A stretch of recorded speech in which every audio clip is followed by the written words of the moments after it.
নমস্কাৰ মই স্বৰ্ণালী এই মুহূৰ্তৰ এটা গুৰুত্বপূৰ্ণ খবৰ লৈ আহিছো আসুৰ সাধাৰণ সম্পাদক শংকৰজ্যোতি বৰুৱাই এতিয়া মুখ খুলিছে শংকৰজ্যোতি বৰুৱাৰ বিৰুদ্ধে যি আসলে অভিযোগ উত্থাপন হৈছিল এগৰাকী যুৱতীয়ে অভিযোগ উত্থাপন কৰিছিল যে প্ৰেমত প্ৰতাৰণা কৰিছিল শংকৰজ্যোতি বৰুৱাই আৰু তাৰ পাছতেই ৰাজ্যজুৰি চৰ্চা কেন্দ্ৰবিন্দু হৈ পৰিছিল এই সম্পৰ্কটোৰ কথা আৰু অৱশেষত শংকৰজ্যোতি বৰুৱাই আসলে সকলোবিলাক মানি লৈছে যে প্ৰেমৰ সম্পৰ্ক আছিল কিন্তু ছমাহৰ পূৰ্বে বিচ্ছেদ হৈছিল আৰু এটা প্ৰেমৰ সম্পৰ্কত বিচ্ছেদ ঘটিব পাৰে বুলি মুখ খুলিছে ইতিমধ্যে মুখ খুলিছে শংকৰজ্যোতি বৰুৱাই আৰু তেওঁ কৈছে যে মই প্ৰেমৰ সম্পৰ্ক সেই যুৱতীগৰাকীৰ সৈতে থকা প্ৰেমৰ সম্পৰ্ক অকপতে স্বীকাৰ কৰিছো কিন্তু প্ৰতাৰণাৰ ক্ষেত্ৰত মই কিন্তু প্ৰতাৰণা কৰা নাই আৰু ছমাহ পূৰ্বে আমাৰ বিচ্ছেদ হৈছে কিন্তু বিচ্ছেদৰ কাৰণো ৰাজহুৱা কৰিব নোৱাৰে বা ৰাজহুৱা কৰিব নিবিচাৰে বুলি মন্তব্য কৰিছে শংকৰজ্যোতি বৰুৱাই দৃশ্যাংশ এই মুহূৰ্তত আহি পৰিছে পুনৰবাৰ জনাই আছো ডাঙৰ খবৰ বুলি ক'ব লাগিব শংকৰজ্যোতি বৰুৱাৰ বিৰুদ্ধে গুৰুতৰ অভিযোগ উত্থাপন হৈছিল আসুৰ সাধাৰণ সম্পাদকৰ পদ অধিষ্ঠিত কৰা এগৰাকী শংকৰজ্যোতি বৰুৱাৰ বিৰুদ্ধে গুৰুতৰ অভিযোগ তুলিছিল এগৰাকী যুৱতীয়ে কৈছিল যে প্ৰেমত প্ৰতাৰণা কৰিছিল শংকৰজ্যোতি বৰুৱাই আৰু তাৰ পাছতে হাস্পতালত ভৰ্তি হৈ আছিল যুৱতীগৰাকী আৰু সেই যুৱতীগৰাকীৰ সেই ভিডিঅ' আচলতে ভাইৰেল হৈ পৰিছিল তেওঁ কি কৰিছিল বা যুৱতীগৰাকীৰ সৈতে শংকৰজ্যোতি বৰুৱাৰ এখন বিশেষ ফটো ভাইৰেল হৈছিল ছ'চিয়েল মিডিয়াত আৰু চৰ্চাৰ কেন্দ্ৰবিন্দু হৈ পৰিছিল আসুৰ সাধাৰণ সম্পাদকগৰাকী কিন্তু অৱশেষত সেই প্ৰেমৰ সম্পৰ্কক অকপতে স্বীকাৰ কৰিছে শংকৰজ্যোতি বৰুৱাই কৈছে যে মই মানসিকভাৱে ভাঙি পৰিছো মোৰ মা মানসিকভাৱে ভাঙি পৰিছে আৰু লগতে সেই যুৱতীগৰাকীৰ স্বাস্থ্যৰ সন্দৰ্ভতো মই চিন্তিত বুলি কৈছে শংকৰজ্যোতি বৰুৱাই আৰু লগতে শংকৰজ্যোতি বৰুৱাক যিসকল লোকে সমৰ্থন জনালে সেই সমৰ্থন কৰা লোকসকলক ধন্যবাদ জ্ঞাপন কৰিছে আৰু লগতে স্বীকাৰ কৰিছে যে সেই যুৱতীগৰাকীৰ সৈতে শংকৰজ্যোতি বৰুৱাৰ আছিল প্ৰেমৰ সম্পৰ্ক আৰু এই কথা অকপতে স্বীকাৰ কৰিছে শংকৰজ্যোতি বৰুৱাই 2021 চনৰ পৰা প্ৰেমৰ সম্পৰ্ক আছিল যুৱতীগৰাকীৰ সৈতে তেওঁৰ বিচ্ছেদ হৈছে সেয়া তেওঁ স্পষ্ট কৰিছে ছমাহৰ পূৰ্বে বিচ্ছেদ হৈছিল আৰু 6 মাহ ধৰি এই বিষয়টোৰ পৰা তেওঁ আঁতৰি আছিল আৰু হঠাতে এই বিষয়টো অহাক লৈ এতিয়া চিন্তিত হৈ পৰিছে শংকৰজ্যোতি বৰুৱা আৰু প্ৰেমত বিচ্ছেদ থাকিব পাৰে যুৱতীগৰাকীয়ে দিয়ে এজাহাৰৰ পাছত ন্যায়ালয়ৰ কাষ চাপিলে শংকৰজ্যোতি বৰুৱা আৰু যুৱতীগৰাকীৰ অভিযোগৰ পিছতে ন্যায়ালয়ে অগ্ৰিম জামিনো দিছে সেই জামিনৰ কাগজো আচলতে তেওঁ দেখুৱাইছে আৰু সংঘাতবোৰ আমাৰ ব্যক্তিগত যাৰ বাবে যি কথা ক'ব লগা থাকিব ন্যায়ালয়ৰ মজিয়াতহে শংকৰজ্যোতি বৰুৱাই ক'ব কিয় আচলতে বিচ্ছেদ হৈছিলে কিয় এনেধৰণৰ প্ৰতাৰণাৰ কৰিছে বুলি অভিযোগ দিয়া হল বা ছমাহ ধৰি যিটো সম্পৰ্ক তেওঁ নাছিল সেই সম্পৰ্কটোক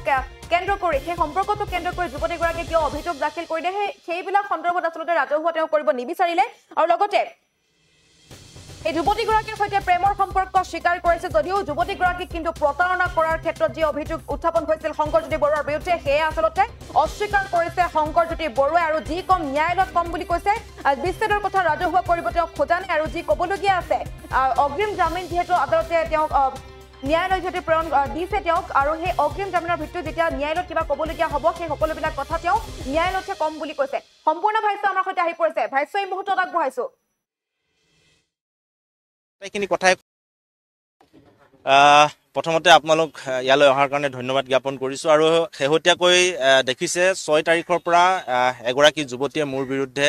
বিভিন্ন অভিযোগ আনিছে মই প্ৰথমতে এই অভিযোগখিনি অনাৰ পাছত সামাজিক মাধ্যমত ছাত্ৰ সন্থাৰ সাধাৰণ সম্পাদক হিচাপে সামাজিক মাধ্যমত মানুহে যিখিনি কথা কৈছে বা সামাজিকভাৱে মোৰ যিখিনি ক্ষতি হৈছে সেইখিনি ক্ষতিক লৈ মই আচলতে যথেষ্ট চিন্তিত হৈছোঁ আৰু এইটো সময়ত মই এটা কথা কৈছোঁ যে মই মানসিকভাৱে ভাগি পৰিছোঁ কাৰণ ছাত্ৰ সন্থাৰ সাধাৰণ সম্পাদক হোৱাৰ পিছতো মই এগৰাকী মানুহ মোৰ আৱেগ আছে মোৰ ঘৰত আচলতে অভিভাৱক হিচাপে কেৱল মোৰ মা আছে মোৰ মা মানসিকভাৱে ভাগি পৰিছে মই মাক লৈ চিন্তিত একে সময়তে যিগৰাকী যুৱতীয়ে তেখেতে ভৰ্তি হৈ আছে জিএমচিত সেই যুৱতীগৰাকীৰ স্বাস্থ্যক লৈ মই চিন্তিত হৈ আছোঁ আৰু মই মানুহ হিচাপে যথেষ্ট চিন্তিত হৈছোঁ আৱেগিক হৈছোঁ আৰু এই গোটেই কথা বতৰাবিলাক মই গম্ভীৰভাৱে লৈছোঁ আৰু আপোনালোকক স্পষ্টকৈ কওঁ কাৰণ মই প্ৰতিটো মুহূৰ্ততে সামাজিক ক্ষেত্ৰত হওক ব্যক্তিগত ক্ষেত্ৰত হওক মই সদায় যিবিলাক কথা কওঁ সদায় স্পষ্টকৈ ক'বলৈ চেষ্টা কৰোঁ আৰু আজিও মই যিখিনি কথা ক'ম আপোনালোকক স্পষ্টকৈ ক'ম আৰু মই প্ৰথমতে মোৰ এই বিপদৰ মুহূৰ্তত মানসিকভাৱে ভাঙি পৰাৰ সময়ত বহু লোকে মোক মানসিকভাৱে সহায় কৰিছে মানসিকভাৱে মোক সক্ৰিয় হৈ থাকিবৰ কাৰণে সুস্থ হৈ থাকিবৰ কাৰণে বহুতে মোৰ কাষত থিয় দিছে মই প্ৰথমতেই সেইসকলক ধন্যবাদ জ্ঞাপন কৰিছোঁ আৰু যিসকলে ধনাত্মক সমালোচনা কৰিছে সেইসকলকো ধন্যবাদ জ্ঞাপন কৰিছোঁ আৰু প্ৰথম কথাটো হৈছে যে যিগৰাকী যুৱতীয়ে মোৰ বিৰুদ্ধে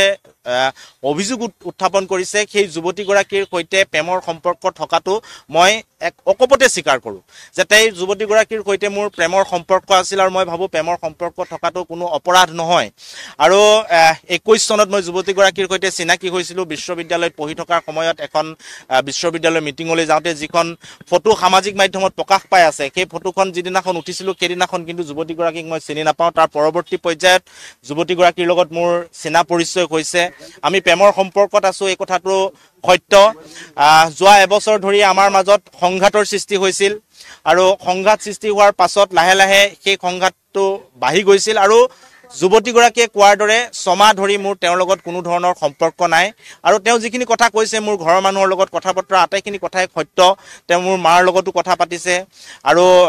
তেখেতে যিখিনি কথা কৈছে মই সেই কথাখিনি অকপতে স্বীকাৰ কৰিছোঁ আৰু এবছৰৰ পৰা যিটো সংঘাত হৈছে সেই সংঘাতটো আচলতে সঁচা আৰু ছমাহ ধৰি যুৱতীগৰাকীয়ে কোৱাৰ দৰে যি ধৰণৰ যোগাযোগ নাছিল মোৰ ছমাহ ধৰি কোনো ধৰণৰ যোগাযোগ নাছিল আৰু এই বিষয়টোৰ পৰা আচলতে আঁতৰি হোৱা হৈছিল আৰু হঠাৎ ছমাহৰ পাছত এইদৰে গোটেই কথাখিনি বিস্ফোৰক যিখিনি কথা আনিলে বা অভিযোগ আনিলে এই কথাখিনিক লৈ মই আচৰিত হৈছোঁ মই চিন্তিত হৈছোঁ আৰু মই এটা কথা কৈছোঁ যে প্ৰেমটো হৈছে এটা বিশ্বাসত বিচ্ছেদ থাকিব পাৰে কিন্তু সেই বিশ্বাস বা সেই বিচ্ছেদক লৈ আমি ব্যক্তিগত পৰ্যায়ৰ গোটেই কথা বতৰাবিলাক সামাজিকভাৱে কেনেদৰে আগবঢ়াই লৈ যাম সেই কথা বতৰাখিনি আচলতে মই নাজানো আৰু হয়তো শংকৰজ্যোতি বৰুৱা মই ছাত্ৰ সন্থাৰ সাধাৰণ সম্পাদক নোহোৱা হ'লে এই বিষয়বিলাক ইমান নাপালেহেঁতেন যিহেতু মোৰ গাত সামাজিক দায়বদ্ধতা আছে তাৰ কাৰণে গোটেই বিষয়বিলাক ৰাইজে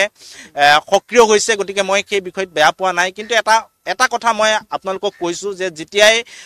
যুৱতীগৰাকীয়ে এইবোৰ অভিযোগ আনিছে অভিযোগ অনাৰ পিছত তেখেতে এজাহাৰ দাখিল কৰিছে আৰু সেই এজাহাৰৰ কপি মই যেতিয়া ফেচবুক বা আন মাধ্যমত পাইছোঁ মই লগে লগে ন্যায়ালয়ৰ কাষ চাপিছোঁ আৰু তেওঁ এজাহাৰত যিবোৰ কথা উত্থাপন কৰিছে সেই কথাবোৰৰ সন্দৰ্ভত মই যুক্তি সহকাৰে ন্যায়ালয়ত মোৰ কথাবিলাক কৈছোঁ আৰু 6 তাৰিখে যুৱতীগৰাকীয়ে এজাহাৰ দিছিল আৰু মই 7 তাৰিখৰ দিনাখনে মোক কোৰ্টে অগ্ৰিম জামিন দিছে শনিবাৰ দিনাখনে মোক জামিন দিছে এইটো জামিনৰ কপি ইয়াত গোটেইখিনি কথা লিখা আছে লগে লগে মোক অগ্ৰিম জামিন দিছে আৰু তাই যিখিনি অভিযোগ উত্থাপন কৰিছে মোৰ ওপৰত সেই অভিযোগখিনিৰ ভিত্তিতে মই জামিন লাভ কৰিছোঁ আৰু 7 তাৰিখে জামিন পোৱাৰ পিছতো মই কিন্তু থানাত গৈ জামিনৰ কাগজখন যোৱাকালি দিছোঁ কালি গৈ মই জমা কৰিছোঁ আৰু পৰৱৰ্তী যিসমূহ কেছ এতিয়া যদি আপোনালোকে সোধে সংঘাত কিয় হ'ল কি নহ'ল এই গোটেইখিনি আচলতে ব্যক্তিগত কথা আৰু যিহেতু এতিয়া কেছটো ন্যায়ালয়ৰ মজিয়ালৈ গ'ল ন্যায়ালয়ৰ মজিয়ালৈ যোৱাৰ পিছত মোৰ যিখিনি বক্তব্য ক'বলগীয়া আছে আমাৰ কিয় সংঘাত হ'ল সংঘাত কেনেকৈ আৰম্ভ হ'ল কি কাৰণে আঁতৰি আহিবলগীয়া হ'ল এই গোটেই কথাখিনি মই ইতিমধ্যে অগ্ৰিম জামিন লওঁতে ন্যায়ালয়ক জনাইছোঁ আৰু ইয়াৰ পিছৰ পৰ্যায়ত 21 তাৰিখটো পৰৱৰ্তী তাৰিখ হিচাপে নিৰ্ধাৰণ কৰিছে গতিকে তাৰ পৰৱৰ্তী পৰ্যায়তো মোৰ যিখিনি ক'বলগীয়া সেই ক'বলগীয়াখিনি মই নিশ্চিতভাৱে মই ন্যায়ালয়ৰ মজিয়াত ক'ম আৰু আশা ৰাখিছোঁ এই মুহূৰ্তত সকলোৱে আমাক সহায় সহযোগ কৰিব বিপদ আহিছে এই বিপদক মূৰ পাতি লৈছোঁ আৰু মই কোনো কাৰণতে এই কথা বতৰাবিলাক অস্বীকাৰ কৰা নাই আৰু কিন্তু যিখিনি কথা বতৰা কৈছে যে প্ৰতাৰণা কৰা আন কৰা যিখিনি অভিযোগ আনিছে সেইসমূহ কিন্তু সেই অভিযোগসমূহ এতিয়ালৈকে প্ৰমাণিত হোৱা নাই প্ৰমাণ কৰিব আদালতত মোৰ যিখিনি ক'বলগীয়া মই সেইখিনি আদালতত দিম আৰু মই এটা কথা জানো যে যুৱতীগৰাকীৰ লগত মোৰ প্ৰেম আছিল সেই কথাটো মই অকপতে স্বীকাৰ কৰিছোঁ আৰু সেই প্ৰেম যেতিয়া আছিল তেতিয়া আমাৰ মাজত যি মধুৰ সম্পৰ্ক আছিল সেই সম্পৰ্কক মই আজিও শ্ৰদ্ধা কৰোঁ আৰু সেইকাৰণে কি কাৰণে সংঘাত হ'ল সেই কথাখিনি মই ৰাজহুৱাকৈ ক'ব বিচৰা নাই ৰাজহুৱাকৈ কৈ মই কাৰো আচলতে কোনো ধৰণৰ ব্যক্তিগত আক্ৰমণ কৰিব বিচৰা নাই আৰু কোনোবাই যদি মোক ৰাজহুৱাকৈ বিভিন্ন সামাজিক মাধ্যমত যুৱতীগৰাকীয়ে যদি ৰাজহুৱাকৈ মোক আচলতে বিচলিত কৰি বা বিভিন্ন ফটো আন বিষয়সমূহ ৰাজহুৱাকৈ তেখেতে প্ৰকাশ কৰি যদি তেখেতৰ মানসিক ভাৰসাম্য মানসিক পৰিস্থিতি ভাল নহয় বুলি কৈছে আৰু এই ধৰণৰ কাম কৰিলে যদি মানসিক পৰিস্থিতি ভাল হয় তেতিয়াহ'লে মোৰ তাত আপত্তি নাই কাৰণ মই এতিয়া ন্যায়ালয়ৰ দ্বাৰস্থ হৈছোঁ উকিলৰ লগত কথা বতৰা পাতিছোঁ আইনজ্ঞৰ পৰামৰ্শ লৈছোঁ ইতিমধ্যে অগ্ৰিম জামিন পাইছোঁ পৰৱৰ্তী যিসমূহ বিষয় যিখিনি এভিডেন্স থাকিব যিখিনি মোৰ কথা বতৰা ক'বলগীয়া থাকিব সেই কথা বতৰাখিনি মই ন্যায়ালয়ত ক'ম কাৰণ ৰাজহুৱাকৈ কোৱা কথা বতৰাখিনিয়ে কোৰ্ট অফ কণ্ডেম হ'ব ন্যায়ালয়ক অৱমাননা কৰা হ'ব গতিকে মোৰ সকলো তথ্য মই ন্যায়ালয়ত দিম আৰু যিয়ে আচলতে আইনী প্ৰক্ৰিয়াত যুঁজ দিব বিচাৰে এই যিসমূহ তথ্য থাকে সেই তথ্যসমূহ ন্যায়ালয়ত দিবৰ কাৰণে ব্যৱস্থা গ্ৰহণ কৰিব লাগে সামাজিক মাধ্যম বা আন জৰিয়তে মানুহৰ ব্যক্তিগত যি ধৰণৰ আচলতে হানি কৰাৰ চেষ্টা কৰে এই ধৰণৰ কথা বতৰাবিলাক মই উপযোগী নহয় বুলি ভাবোঁ গতিকে মোৰ হাতত যিবিলাক তথ্য আছে মই যিখিনি ক'বলগীয়া আছে মই সেই কথাখিনি ব্যক্তিগত কথা বতৰাবিলাক মই ৰাজহুৱাকৈ কাৰো আগত নকওঁ সেইখিনি মই ন্যায়ালয়ৰ ওচৰত দ্বাৰস্থ হ'ম ন্যায়ালয়ক ক'ম আৰু ন্যায়ালয়ৰ পৰা যি ৰায় আহিব সেই ৰায়ৰ পিছত মোৰ যিখিনি পৰৱৰ্তী পদক্ষেপ সেই পৰৱৰ্তী পদক্ষেপখিনি মই গ্ৰহণ কৰিম হয় মই